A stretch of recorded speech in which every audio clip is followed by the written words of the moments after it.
When it comes to touring, obviously you spend a lot of time away from your family at home, and especially in your personal life, there's a lot of sacrifices. Why do you sacrifice so much for the cause? Wow.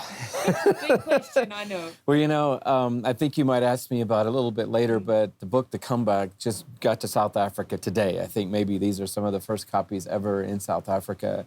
And it opens with a story, Mia, and it's the story of 2008, October, of me having the equivalent of a nervous breakdown and being out of commission for several months in a hole of anxiety, fear, worry, panic, and a hole I didn't think I was ever coming out of. That came literally 2 weeks on the heels of that world tour I just talked about. And I'm not blaming it on the world tour. There were other factors going on in 2008, a whole host of things in my life. But it is a sacrifice. And I think that people say, well, why would you come to South Africa and take the risk? Why would you travel around the world and take the risk? Well, why did Jesus leave heaven and step on this planet? Because the cause that we are about today is the most noble of all causes. And the invitation for people to be alive from the dead, to be awakened into a relationship with God, it's the imperative of the gospel. So for me to say that I've experienced grace and truth and mercy and love without saying, and now I'm willing and ready and eager and excited to take that story to the whole world. I think Jesus, we try to complicate so much about Jesus when it was so simple. He said, I want to love you, and I want to forgive you, and I want to send you. So go into the whole world, here, there, and everywhere, and share this story. And so for us, we're a part of what Jesus is doing. And the sacrifice at the end of the day, come on.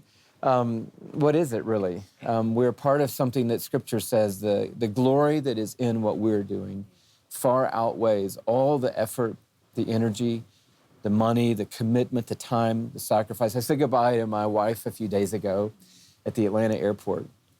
And she didn't say to me as I got out of the car, oh my goodness, you're going to South Africa again? Why do we care about South Africa, honey? She said, I love you. I'm praying for you. I'm praying that these meetings will have exponential impact for these gatherings that we're going to do. She said, I'll see you in a few days. And I walked into the airport, and it wasn't like, oh, my goodness, we're giving up so much. I have all of eternity to spend with my wife. Yeah, but I only have a few hours, really, to be a part of what God's doing on planet Earth. Excuse the pun, but to come back to your book, the title of the book is The Comeback.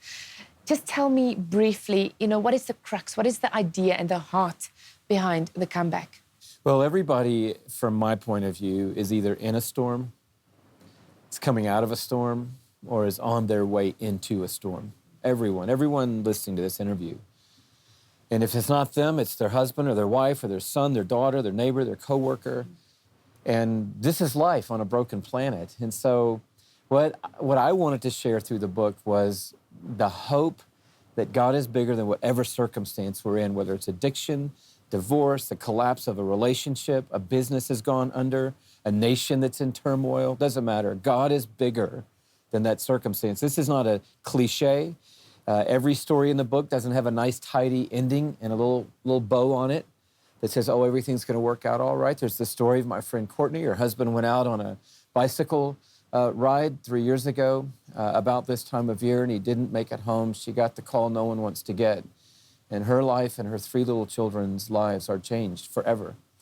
But she's still following Jesus today because of his power in her life. And that's a comeback in and of itself. And so I share my stories. I'm open and vulnerable. And other people kindly lend their stories. And I know, because I'm a pastor and a person, that life is filled with pain. But I also know that it doesn't matter how far you've gone. It doesn't matter how far away from God you think you are. There's always the chance. That thief on the cross, right? He went from a garbage dump on one morning to paradise that afternoon. And if God can do that, then God can do anything in anybody's life, in any situation, in any circumstance. Louie, thank you so much for your time. Enjoy South Africa, and good luck with the preparations for the tour. Thanks for having me today, and thanks for the time. God bless you and this nation. Dis dan Louie Giglio en ons sien baie uit na die Passion Tour in Februarie volgende jaar.